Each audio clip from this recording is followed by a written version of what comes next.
Petrol diesel મામલે રાજ્ય સરકારની પ્રતિક્રિયા. કહ્યું, પુરવઠા વ્યવસ્થા મામલે સરકારનું પૂરતું આયોજન. બિનજરૂરી અફવાઓમાં દોરવાઈને પેનિક નહીં થવા નાયબ મુખ્યમંત્રીની નાગરિકોને વિનંતી.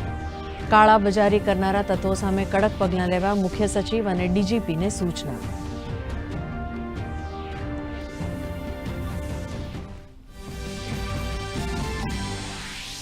પશ્ચિમ એશિયા સંઘર્ષને પરિણામે પરિસ્થિતિ પડકારજનક. લોકસભામાં પ્રધાનમંત્રી નરેન્દ્ર મોદીનું સંબોધન. કહ્યું, હોર્મુઝ જળમાર્ગમાં અવરોધ છતાં ભારત પાસે 53 lakh metric ton crude oil reserve. ધૈર્ય અને સંયમ સાથે સચેત રહીને પડકારોનો સામનો કરવા પ્રધાનમંત્રીનો દેશવાસીઓને અનુરોધ.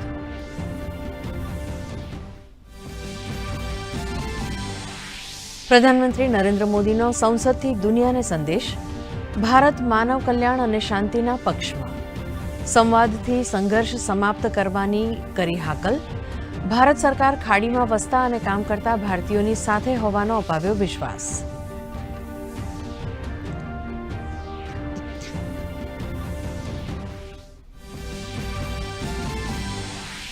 તંગદિલી ભર્યા માહોલ વચ્ચે શેરબજાર અને કિંમતી ધાતુમાં હાહાકાર. સેન્સેક્સમાં 1800 અંકથી વધુનો કડાકો.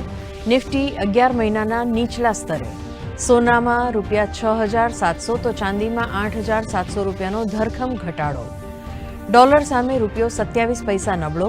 વિદેશથી આયાત થશે મોંઘી વસ્તુઓ. 48 કલાકના અલ્ટિમેટમ સમાપ્ત થવા પૂર્વે અમેરિકન રાષ્ટ્રપ્રમુખ દ્વારા મહત્વની જાહેરાત. ઈરાની ઉર્જા સંયંત્રો પર 5 દિવસ હુમલો નહીં કરે અમેરિકા. કહ્યું, ઈરાન સાથે વાતચીત પછી લીધો નિર્ણય. જો કે ઈરાની મીડિયાનો રદિયો. ચેતવણીથી અમેરિકા ડર્યું હોવાનો દાવો.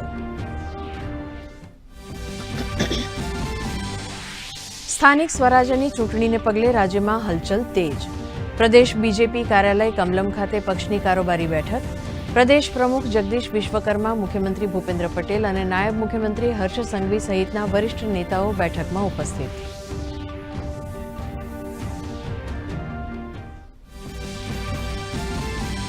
ગિફ્ટ સિટી ખાતે આયોજિત ડાયકન યુનિવર્સિટીના પ્રથમ ગ્રેજ્યુએશન સમારંભમાં મુખ્યમંત્રી ભૂપેન્દ્ર પટેલનું સંબોધન.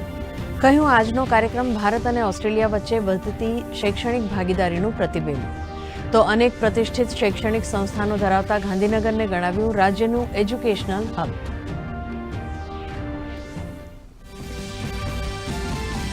સાયન્સ સિટી ખાતે દેશની સૌથી મોટી રોબો મેકિંગ સ્પર્ધાની ગ્રાન્ડ ફિનાલે સંપન્ન. Aerial robotics, maze solving robo અને એઆઈ હોમોબોટ્સ સહિત વિવિધ 7 કેટેગરીમાં વિજેતા ટીમોને ₹5 કરોડના ઇનામો એનાયત. વિજ્ઞાન અને પ્રૌદ્યોગિકી મંત્રીએ આગામી વર્ષ માટે રોબોફેસ્ટ ગુજરાત 6.0 કર્યું લોન્ચ. રાજ્યમાં ફરી વધશે ગરમીનું જોર. 26મી માર્ચથી મહત્તમ તાપમાનમાં 2 થી 3 ડિગ્રીનો વધારો થવાનું હવામાન વિભાગનું અનુમાન. રાજકોટમાં નોંધાયું સૌથી વધુ 36.5 ડિગ્રી તાપમાન. તો અમદાવાદમાં વાદળછાયા વાતાવરણ વચ્ચે ગરમીમાં રાહત.